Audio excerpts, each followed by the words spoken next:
Assalamualaikum warahmatullahi wabarakatuh. Selamat pagi dokter muda forensik semua. Pagi ini kita akan kuliah dengan topik mengenal kematian wajar dan tidak wajar serta pembuatan surat keterangan kematian. Tujuan pembelajaran yang ingin dicapai pada topik ini sesuai dengan capaian pembelajaran blok yang ke-1 pada RPS blok, yaitu kemampuan menyusun visum et repertum pada situasi simulasi. Sekarang, saya akan memperkenalkan bagaimana seorang dokter dapat mengidentifikasi kematian yang butuh pemeriksaan visum et repertum dan beberapa kondisi yang sering ditemukan di lapangan. Penilaian mata kuliah ini merupakan gabungan nilai tutorial topik 1 dan ujian MCQ pada akhir blok nanti. Ketika kita membahas apakah kematian itu wajar atau tidak, ya, seringkali yang paling sering ketemu oleh dokter muda atau dokter apakah itu di IGD, apakah itu di puskesmas adalah kematian mendadak, ya. Yang dimaksud dengan kematian mendadak, kalau menurut WHO, kematian yang mulai ada gejala sampai akhirnya dia meninggal itu terjadi dalam 24 jam menurut WHO. Ada beberapa ahli lain yang menentukan gejala muncul, jadi orang yang awalnya sehat-sehat, kemudian gejala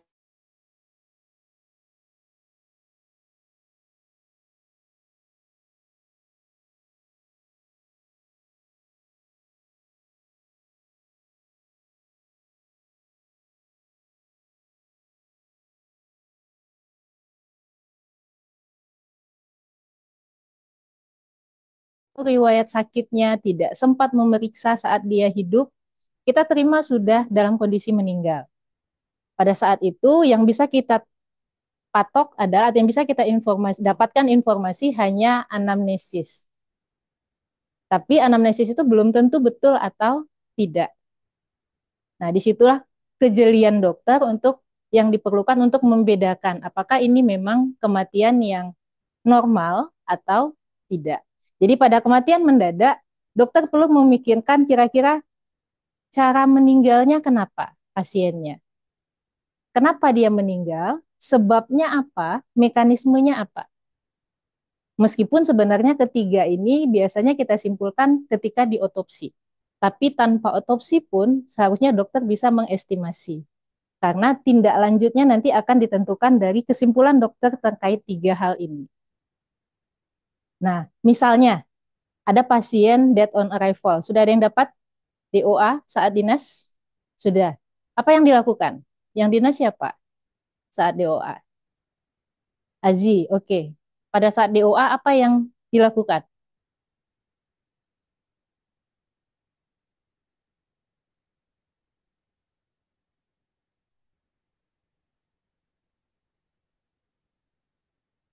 Di anamnesis, kemudian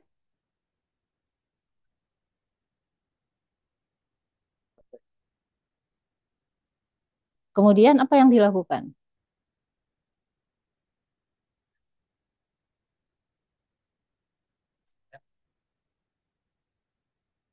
Menentukan wajar atau tidak wajar. Jadi ketika dokter menerima nih ada pasien, oh ternyata pasiennya DOA.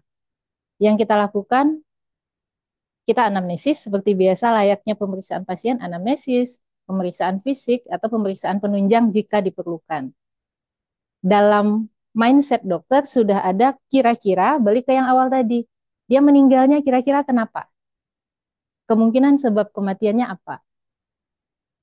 Dari tiga kemungkinan sebab kematian ini, yang pertama harus dipikirkan adalah mungkin nggak pasien itu meninggalnya terkait unsur kekerasan.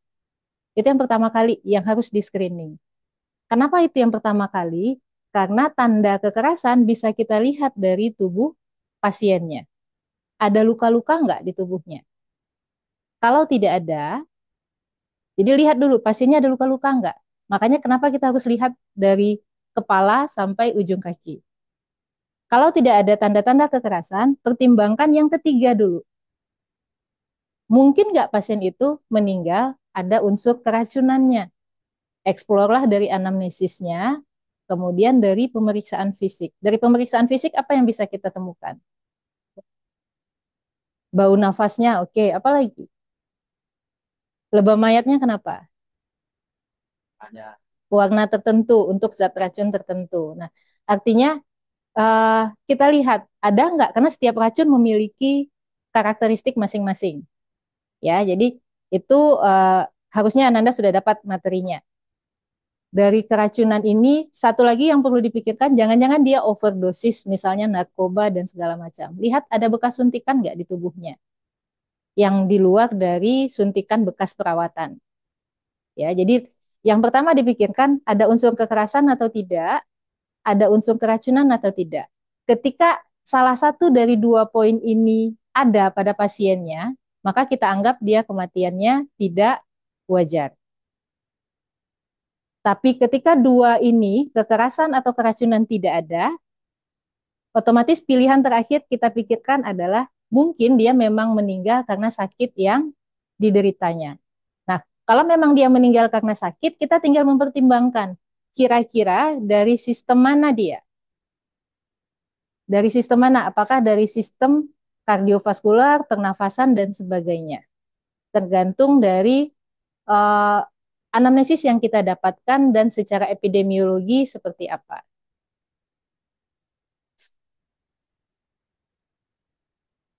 Kenapa perlu dipertimbangkan kematiannya wajar atau tidak? Karena tata laksananya nanti yang akan berbeda. Jadi misalnya ada pasien KLL yang meninggal. Itu KLL kita anggap orangnya sehat-sehat, tiba-tiba dia membawa kendaraan, bawa motor, kecelakaan, meninggal. Itu masuk dalam kategori yang meninggal mendadak. Yang masuk kategori kematian tidak wajar. Jadi yang wajar hanya yang meninggal karena sakit. Ketika masih tanda tanya pun, kita tetap anggap dia tidak wajar dulu sampai polisi menentukan kematiannya wajar. Jadi lebih baik kita menganggap tidak wajar, kita periksa daripada kita anggap dia wajar, ternyata dia tidak wajar. Dan kita kehilangan barang bukti dari tubuh pasien. Oke. Nah, ini dasar hukumnya. KUHP 108, setiap orang yang mengalami, menyaksikan, jadi tidak hanya korban, tidak hanya keluarganya, tapi dokter sebagai orang yang menerima pasien yang kita duga mengalami dugaan tindak pidana, kita boleh lapor. Membuat laporan itu tidak harus uh, saksinya datang ke kantor polisi. Via telepon bisa.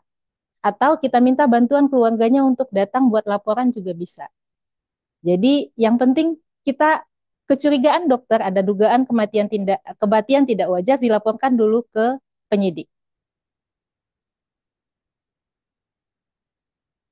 Karena nanti penyidiklah yang akan kalau memang kita telepon polisinya, oh iya betul dok ini dugaan kematian tidak wajar. Maka polisi nanti akan mengeluarkan surat permintaan visum. Dengan surat permintaan visum itulah dokter akan bekerja. Polisinya minta apa? Apakah pemeriksaan luar saja? Ya dokter lakukan pemeriksaan luar.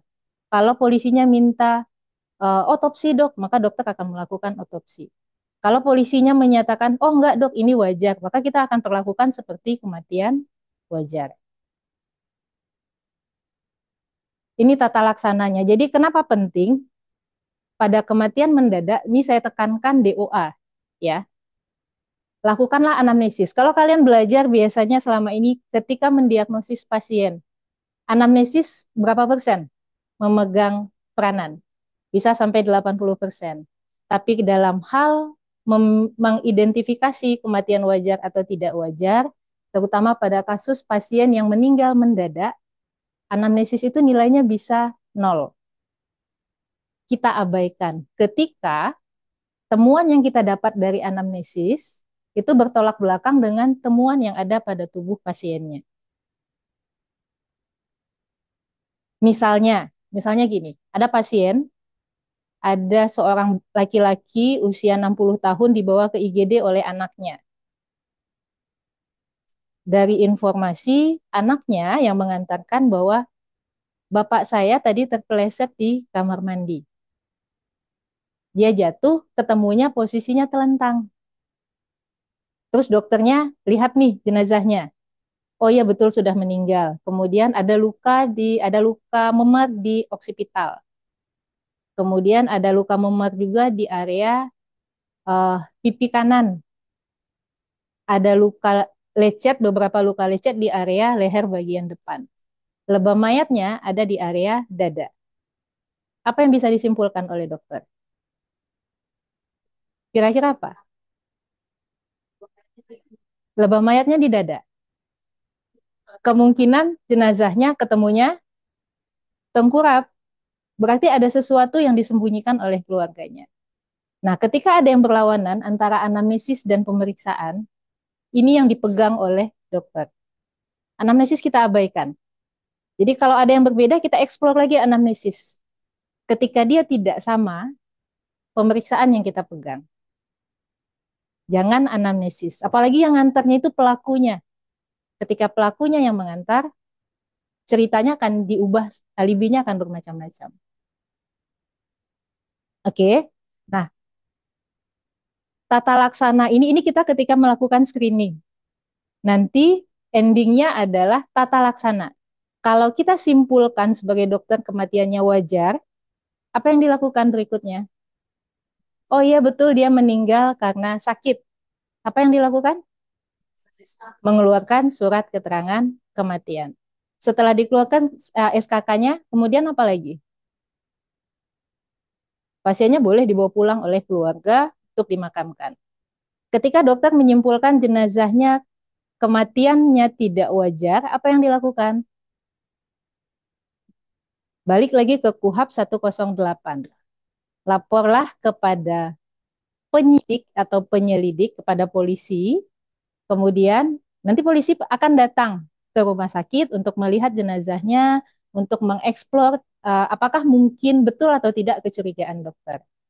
Kalau memang betul menurut polisi, oh iya dok, ternyata kematiannya tidak wajar, maka polisi akan mengeluarkan surat permintaan visum. Dengan surat permintaan visum itulah dokter periksa jenazahnya. Setelah diperiksa oleh dokter, apa yang dilakukan? Mau diapakan jenazahnya lagi setelah diperiksa? SPV udah datang nih, SPV sudah datang, sudah diperiksa berdasarkan permintaan polisi. Kemudian jenazahnya sudah bisa kita buatkan SKK supaya bisa segera dimakamkan. Sembari dokter membuat visum et repertumnya untuk diserahkan kepada polisi. Jadi jangan tunggu visumnya selesai, diketik dulu. Kasihan jenazahnya terlantar. Intinya sudah diperiksa dan sudah didokumentasikan. Itu kondisi ideal yang seharusnya.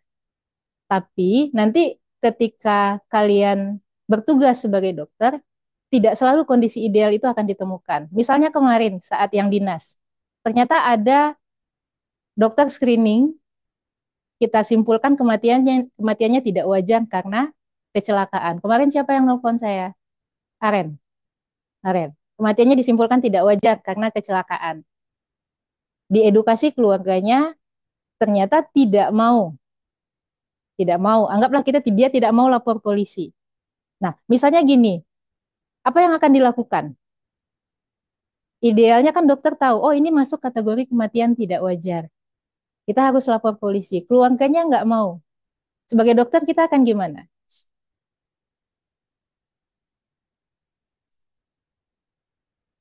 Keluarganya nggak mau.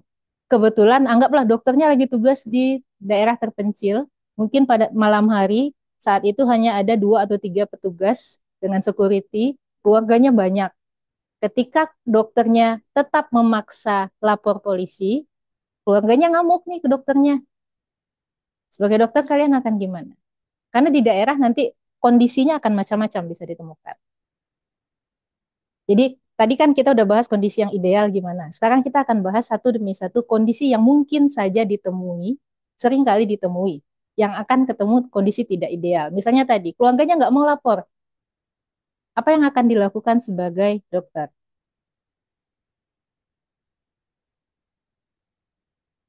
Ada yang mau berpendapat?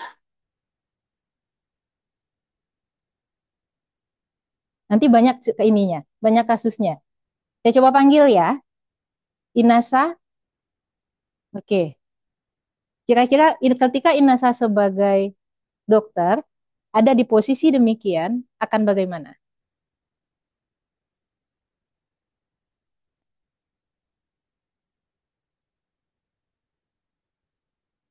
Udah diyakinkan tetap nggak mau.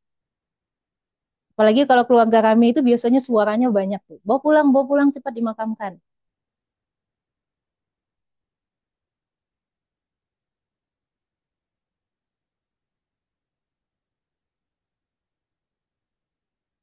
Jenazahnya boleh dibawa pulang?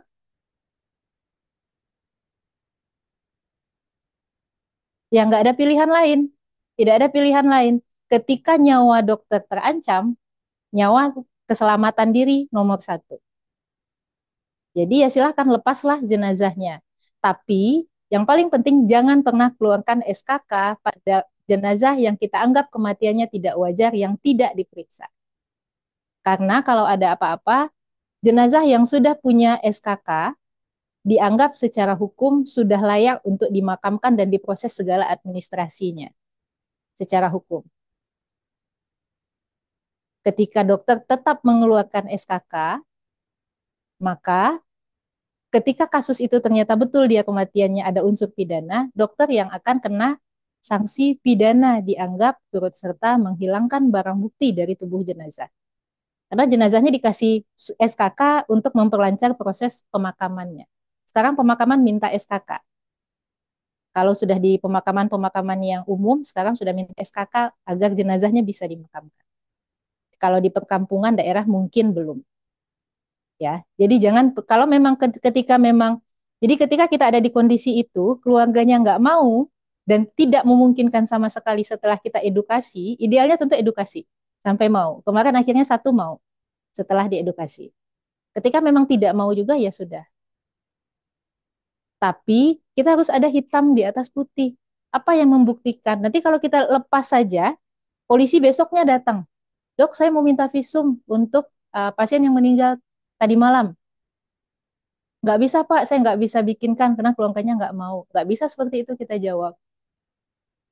Jadi buatlah surat penolakan yang ditandatangan materai yang oleh keluarga yang bertanggung jawab.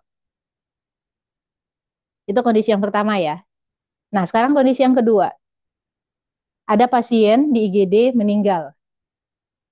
Pasien di IGD meninggal, DOA, setelah dokter lakukan screening disimpulkan kematiannya tidak wajar. Edukasi ke keluarga, ini masuk kematian tidak wajar, SOP-nya kita akan lapor polisi dulu. Oke dok, kami setuju. Mungkin dokter, anggaplah dokternya yang nelpon polisinya. Kemudian lapor polisi, uh, polisinya datang ke rumah IGD. Terus kata polisinya, oh enggak dok, ini enggak masalah kok, enggak ada unsur pidana, kematiannya wajar, enggak perlu diperiksa. Polisi tidak mengeluarkan surat permintaan visum.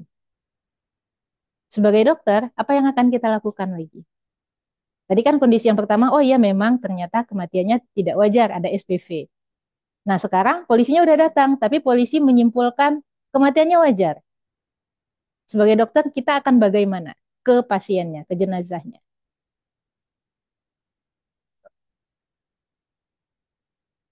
Akan gimana? Dasar kita melakukan pemeriksaan apa? Surat permintaan visum. Surat permintaan visum nggak ada, karena polisi menganggap kematiannya wajar.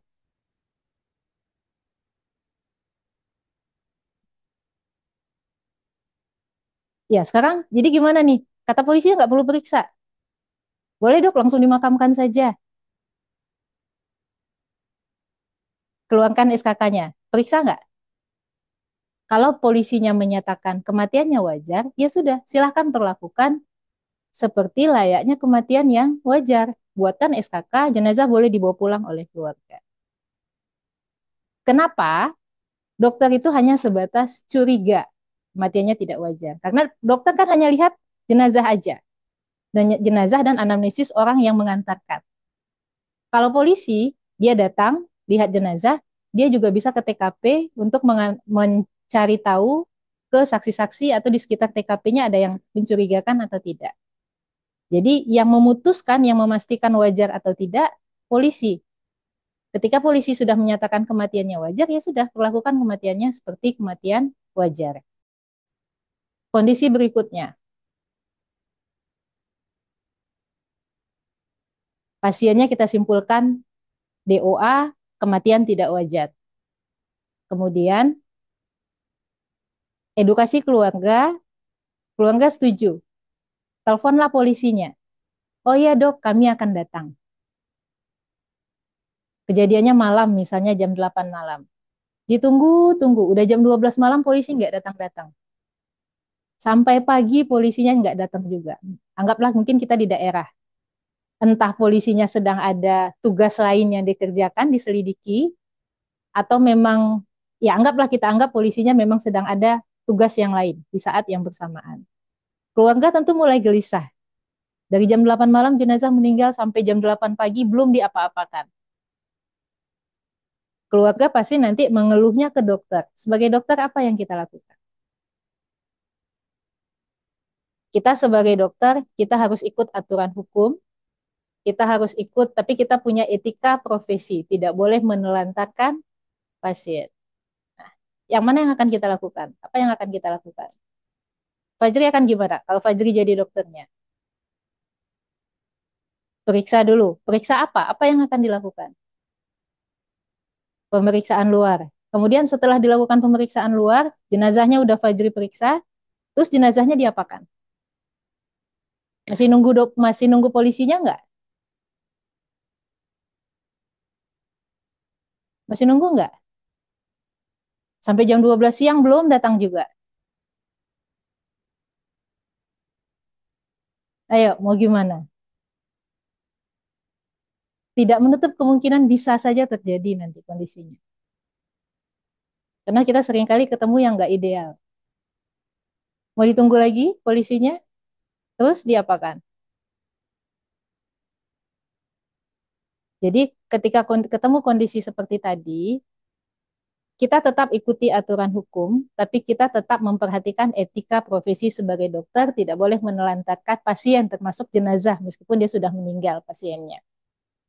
Yang kita lakukan, sebaiknya dimanapun nanti kalian bertugas, di rumah sakit A atau di puskesmas A, pertama kali datang ke sana, bikinlah kontrak atau koordinasi dengan polsek setempat. Ketika nanti ada pasien atau yang kita masuk dengan kategori yang tidak wajar, bagaimana kalian koordinasinya dengan dokter, koordinasi dengan polsek setempat. Pak, boleh nggak saya telepon saja, terus saya periksa dulu, nggak harus nunggu. Nanti surat tinggal menunggu surat permintaan visumnya bisa datang belakangan, supaya pasien tidak terlantar. Atau memang saya harus menunggu, tergantung kebijakannya nanti kesepakatannya seperti apa. Ketika polisinya minta tunggu, ya silakan ditunggu. Ketika memang boleh kata polisinya koordinasinya, periksa saja dulu, ya kita periksa saja dulu. Setelah itu, ya silakan langsung buat SKK, jenazahnya silakan bawa pulang untuk dimakamkan. Polisi kapan saja tinggal bawa surat permintaan visum. Kemarin PL ada SPV enggak? Tidak ada. Kenapa? Karena yang kita lakukan di sini di M Jamil yang sesuai dengan kondisi yang terakhir tadi. Jadi surat permintaan visumnya bisa kapan saja diantarkan oleh polisi untuk mempertimbangkan jenazah tidak terlalu lama di sini. Karena pasti keluarganya itu ingin bawa segera pulang untuk dimakamkan.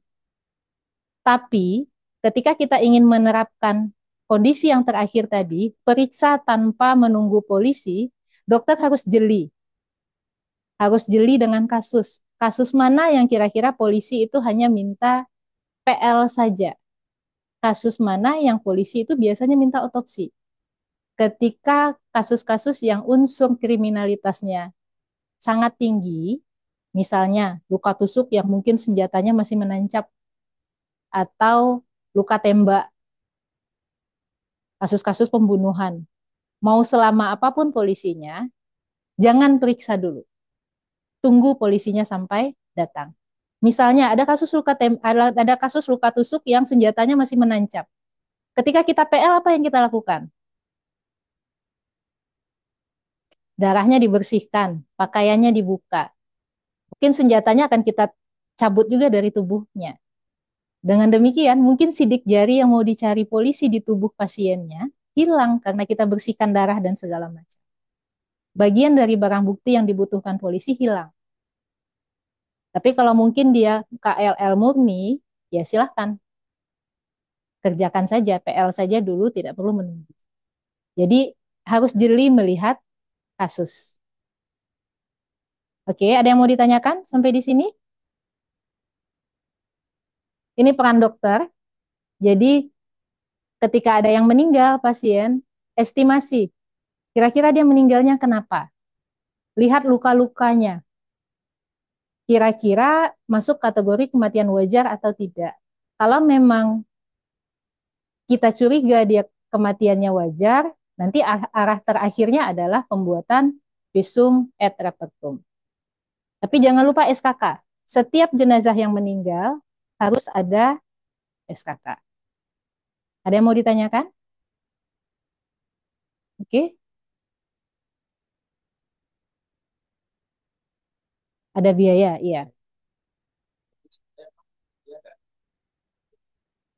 Iya, paling sering memang kendala dari keluarga itu adalah administrasi. Tapi karena itu administrasi rumah sakit, biasanya kita tetap edukasi, eh, kita bantu carikan solusi, kita bantu carikan solusi. Memang mungkin keluarganya bisa mencari uangnya dari mana dulu. Intinya, terutama yang kecelakaan. Kecelakaan lalu lintas itu mereka akan dapat santunan dari jasara harja. Nanti anggaplah uang itu akan kembali lagi ke mereka. Uang biaya pemeriksaan. Kalau memang uang kita terkait administrasi rumah sakit memang tidak bisa apa-apa juga. Sebab karena itu lepas dari kita sebagai dokter. Jadi kita concern hanya memeriksa. Tapi memang administrasi itu kan ada. Kalau memang idealnya sebenarnya biaya pemeriksaan untuk kasus yang terkait hukum itu adalah tanggung jawab pemerintah. Kalau dari aturan hukum, iya. Nanti silakan dilihat Undang-Undang Kedokteran, Undang-Undang untuk Pelayanan Hukum, Undang-Undang Nomor Tahun 2022, ya. Di sana ada. Tapi masalahnya saat ini tidak di-cover oleh BPJS. Semua asal ada kasus dia di KDRT, dia dianiaya, dia kecelakaan itu tidak akan di-cover oleh BPJS. Kasus-kasus yang terkait hukum. Karena pembiayaannya tersendiri. Saat ini pembiayaannya itu ada di bawah kepolisian. Seharusnya penyidik yang membayar. Tapi seringkali kita temukan penyidik itu mengatakan tidak ada biaya. Nah, di situ memang masih menjadi masalah saat ini. Memang menjadi masalah dan kita memang nggak bisa ngapa-ngapain di situ. Kita paksakan tidak dibayar semua, ya rumah sakit juga yang nggak, karena kita pemeriksaan kita butuh bahan habis pakai dan segala macamnya untuk pemeriksaan. Sekarang yang mulai kita cover misalnya untuk kasus-kasus kekerasan terhadap perempuan dan anak, itu kita berupaya mencari pembiayaan dari dinas provinsi setempat. Jadi kalau nanti kalian ketemu kasus-kasus KDRT, kekerasan seksual, mereka nggak bayar di sini. Biayanya akan kita klaim ke provinsi. Dan itu sebenarnya prosesnya pun belum fix, belum ketok palu bagaimana prosedur kita mereimbursenya. Tapi sudah digratiskan di rumah sakit. Karena idealnya memang itu tanggung jawab kepolisian pembiayaan kalau dari aturan hukum.